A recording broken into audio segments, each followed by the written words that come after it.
Guys, I'm on site with KCDC Keith. We're at his headquarters. We're about to do his flake, and we got epoxy pros in the house. When you get your hands wet with this stuff and you realize what you can create, it's absolutely unlimited possibilities. I reached out to Mitch. We're 100%. We want to come down and we want to flake your floor. Are you serious?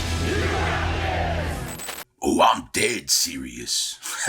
All right, if you want a clean, professional flake floor that looks like it belongs in a showroom, the flakes aren't the magic, prep is.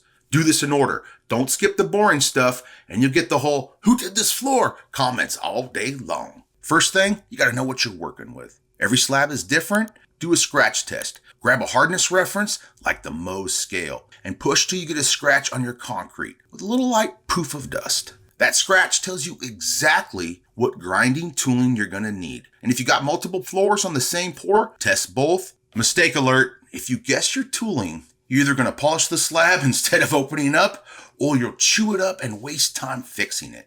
Either way, not the fun kind of surprise.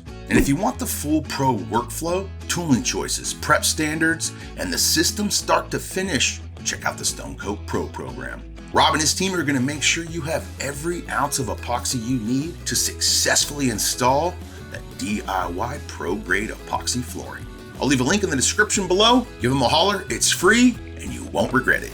Next up, we're gonna open up those grout lines using that shot blaster. It blasts metal shot and gets all the dirt and debris out of that valley that we can't reach. If you skip this step, the epoxy that makes it into that valley is just gonna be bonding to dirt and debris. Not a very good bond. And keep those safety glasses on. This stuff comes out at high velocity and it will absolutely go hunting for your eyeballs. At the end of the day, grab your rolling magnet and pull up all that shot that the machine didn't pick up. You don't want that in your epoxy coating. It also makes for a very slippy floor. Next up is our Floor Patch Pro, our hybrid epoxy filler. Mix it for 30 to 38 seconds. Not until it looks mixed. 30 to 38 seconds, that's the number. Once it's nice and thin on the floor, that extends that working time. For bigger voids, go ahead and add our epoxy filler or quartz sand to fill some of that space. Trowel it smooth and then move on. Pro tip, tight ribbon equals control. You're placing the material where it belongs, not decorating the floor with a floor patch. Mistake alert, if you just skim the top and don't force the material down into those valleys and low spots, those valleys will show up later, usually right when the light hits the floor, just when you're about feeling proud of the perfect install. You go, what is that? Once the Floor Patch Pro is dry, we're gonna grind this concrete with the right diamond tooling based on our hardness test. But here's where most people fail. Dust control. OSHA, a federal company you don't wanna mess with, won't let you blow that concrete dust out of the garage. We're gonna hook up a HEPA vacuum system with multiple filters and motors so we don't lose suction. And we're gonna vacuum up as much of that dust as we can as we go. Don't let it get airborne. Get around the perimeter as close to the wall as you can. If you rush the cleaning now, you're gonna pay for it later when you got sticky epoxy everywhere. Okay, step 5, we're doing the stem wall. And this is something, guys, as a pro, you wanna charge extra for. Our stem wall is fully prepped, cracks filled, floor ground, and vacuum. We're ready to rock. The stem wall is a vertical concrete surface around the perimeter of your garage or workspace.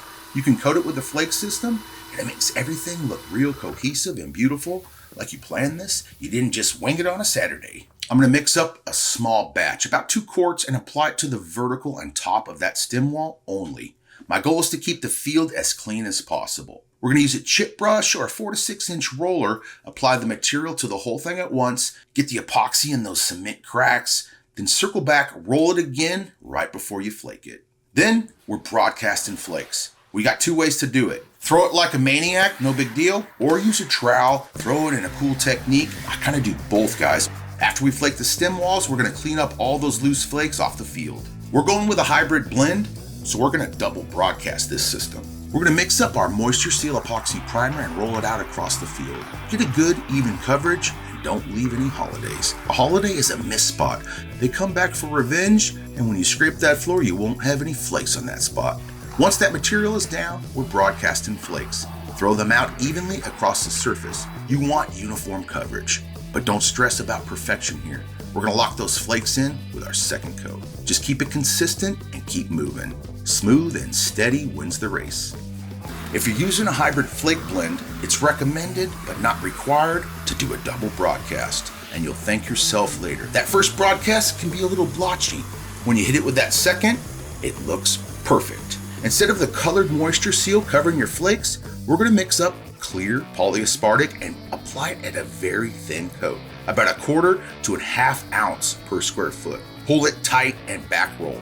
We're going to use half the flakes or less from that first broadcast, and we could use all those flakes we scraped up. After that second broadcast dries, we're going to grab our hard trowels and scrape the loose flakes off one more time. Bag them up. You can save them for the next double broadcast if you have to. Then it's time to mix up about 1/2 to 1 ounce per square foot maximum of our polyaspartic top coat, and that's going to lock all these flakes in place, leaving behind a very stunning, durable garage floor system that's going to last decades. Thanks again to KCDC and all the boys here who helped bring this project together. And that's it, folks. That's a flake floor, properly prepped and installed. Thanks for watching, everybody. And don't forget, from Topcoat Countertops, you got this, and we'll see you on the next video.